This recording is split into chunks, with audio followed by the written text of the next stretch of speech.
And our panel tonight, Minnesota Governor Tim Walz not seeking re-election.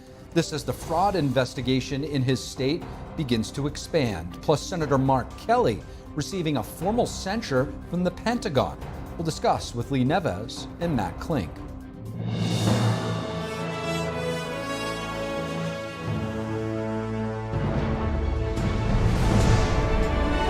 This is Capitol Report. And Democratic Minnesota Governor Tim Walz is no longer running for re-election. This while the federal fraud probe into his state continues to expand, with the scams potentially totaling billions of dollars. The case involves Somali immigrants allegedly stealing from welfare programs by claiming to run fake daycare centers. Joining us now to assess is we welcome Democratic strategist Lee Neves and Republican strategist Matt Klink. Great to have you both on. Lee, let's start with you. Governor Walz not admitting any wrongdoing, simply saying that the issue has turned political. Did he do enough to address the fraud concerns initially? No. I mean, this originally arose back in 2022. The Biden Department of Justice was prosecuting people for fraud in some apparently COVID-era programs back in 2022, and still Governor Walz didn't do anything. Look, I don't think he should have ran for re-election in the first place. I'm a big fan of chief executives, be it presidents or governors, only running for 2 terms and then, going on the speaking circuit or whatnot. But he definitely dug himself in a hole. He dug himself in a hole last year when pretty much everyone across the board says he was a very ineffective VP candidate. I just stating the facts. And then his response to this was like he was trying to make excuses, trying to brush under the rug, trying to minimize it. Instead of doing what he should have done was to come out and say, hey, look, there's fraud. We're going to fix it. We're going to go catch the people who are doing it. We're going to put them behind bars for a very long time. He ceded the high ground to the Republicans on this instead of nipping it in the bud, which he should have done 3 years ago, and said, we're going to go after the fraudsters. We're going to stop this right now. He tried to minimize it, hoping it would go away and it would be a big nothing burger. Well, surprise, it was not a nothing burger. It was a growing problem in his state. Even members of the Democratic Party were telling him, you probably shouldn't run. People are getting really mad about this. Who's going to come to fill in the vacuum? Probably Senator Amy Klobuchar, who not only is very well liked, but has a past as a former prosecutor. So she'll be able to come in and say, look, I'm a prosecutor. It's my job to put these people away. We're going to catch them. We're going to put them away. We're going to make sure they're not wasting your tax dollars. And Matt, Lee makes a really good point that this didn't just come out of the blue. There were rumblings of this fraud for quite some time. Now you still have Governor Walz doubling down to a certain extent, defending Somali immigrants and calling the whole issue political gamesmanship from Republicans. What's your reaction to the governor? Well, look, it's an epic fall from the peak of power for Governor Walz.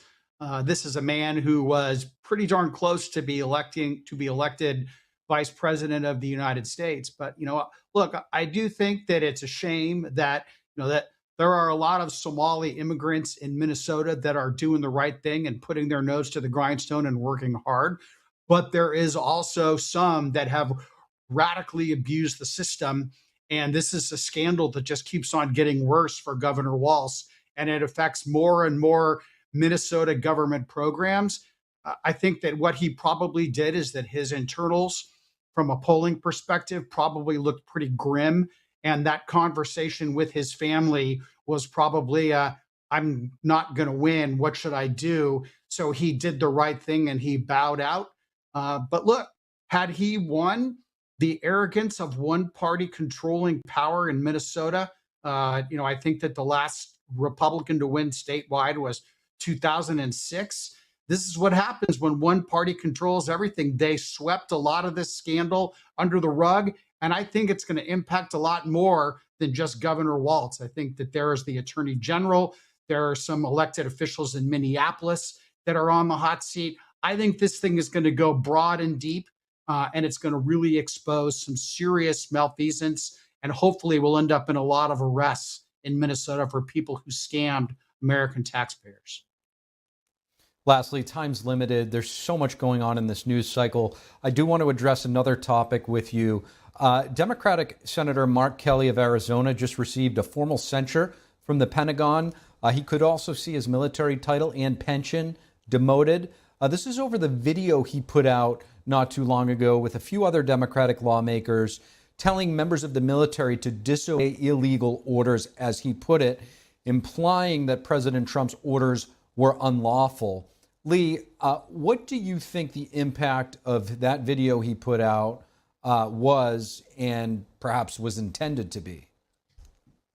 Well, I mean, let's face it, this is very retaliatory, and it's something to expect from this administration. They did it with James Comey, that got thrown out. They did it with Letitia James, that got thrown out. Here, they're accusing the senator of violating sections 133 and 134 of the Uniform Code of Military Justice, which says he was characterizing lawful military actions as illegal, except he wasn't specifically characterizing anything as illegal. He was simply saying, do not follow unconstitutional orders. He wasn't specifically characterizing anything. There's nothing specific they could point to he was saying was illegal and unconstitutional, was simply saying, don't follow unconstitutional orders. What's going to be the end game of all this? I think the end game of all this is that they're making Senator Mark Kelly a martyr.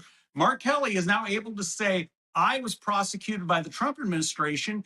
And if that's not a really strong case to take into a 2028 presidential primary for a Democratic candidate, I don't know what is. Matt, President Trump called this act that he did with those other officials an act of treason. Does, do the repercussions from his actions stop here? Or where might this go? And do you think the censure on Senator Kelly was with merit? Well, the censure is just a step in the process. That then, once the censure is issued, the senator has 30 days to respond, and ultimately it goes before a military tribunal to discuss whether they drop him in rank. And then he can appeal that, and he can appeal it to the military. What he'll probably do is appeal it to the federal courts and hope he gets a friendly Democrat-appointed judge. But look, Senator Kelly's a smart man. He knew exactly what he was doing. It wasn't appropriate. They had nothing specific in this ad.